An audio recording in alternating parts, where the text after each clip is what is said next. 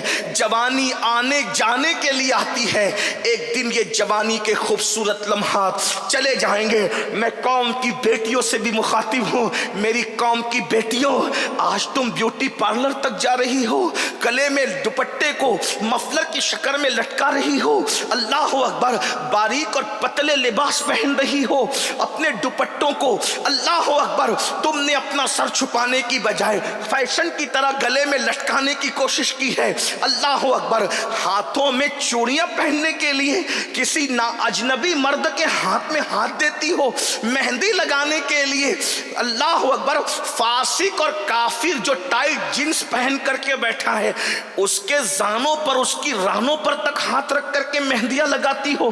یہ آج فیشن بن چکا ہے، مہندی کی کلبیں شروع ہو گئی ہے، مردوں سے مہندیاں لگائی جاتی ہے۔ میں ان مسلمانوں سے مخاطب ہو کے کہتا ہوں میرے بھائیوں، غیرت کہاں چلی گئی مسلمانوں کی؟ اپنی بیٹیاں کافروں کے جو وہ رانوں پر ہاتھ رکھ کر مہندیاں لگائے گی، یہ ہاتھ کتنا قیمتی عورت کا، حضور نے کتنا، یہ ہاتھ عورت اپنے پیر کے ہاتھ میں بھی نہیں دے سکتی، اپنے امام کے ہاتھ میں بھی نہیں دے سکتی، چچا زاد بھائی کے ہاتھ میں بھی نہیں دے سکتی، پھپھی زاد بھائی کے ہاتھ میں بھی نہیں دے سکتی، خالہ زاد بھائی کے ہاتھ میں بھی نہیں دے سکتی۔ علماء کی توجہ چاہتا ہوں، ان کی معلومات میں اضافہ نہیں کروں گا لیکن ان کی دعا لوں گا کہ اگر غلطی کر رہا ہوں تو میری اصلاح کریں گے۔ بہت نازک جملہ کہہ رہا ہوں، یہ عورتوں کا ہاتھ اللہ کے رسول نے فرمایا کہ عورتیں میرے ہاتھ میں بھی نہیں دے سکتی۔ رسول اللہ سید المعصومین جس کے قریب سے کبھی گناہ گزر کے بھی نہیں جا سکتا، خطا جس کے قریب سے کبھی گزر کے بھی نہیں جا سکتی، حضور نے عورتوں کا ہاتھ اپنے ہاتھ میں نہیں لیا۔ جب عورتوں نے کہا مرد مصافحہ کرتے ہیں اور اپنا ہاتھ آپ کے ہاتھ سے ٹچ کر کے اپنے آپ پہ جہنم کو حرام کر لیتے ہیں، ہمیں بھی تو اجازت دو کہ ہم اپنا ہاتھ آپ کے ہاتھ میں دے کر کے اپنے آپ کو بھی جہنم سے بچا لیں۔ تو فرمایا لا افصح من النساء، میں عورتوں سے مصافحہ نہیں کرتا۔ ارے جب ایک امتی نبی کے ہاتھ میں اپنا ہاتھ نہیں دیتی تو تمہارا اتنا جگر کہاں سے آیا کہ تمہاری بیٹیاں چوڑیاں پہننے کے لیے کافروں کے ہاتھ میں اپنا ہاتھ دے رہی، مہندی لگانے کے لیے کافروں کے ہاتھ میں؟ عورت کو ہم نے سمجھا کیا ہے اور عورتوں نے خود کو سمجھا کیا ہے؟ آج کل کی عورتیں فلم سیریل یہی تمہارے لیے آئیڈیل ہے؟ سیدہ فاطمہ الزہرا کی زندگی کو آئیڈیل نہیں بناؤ گے؟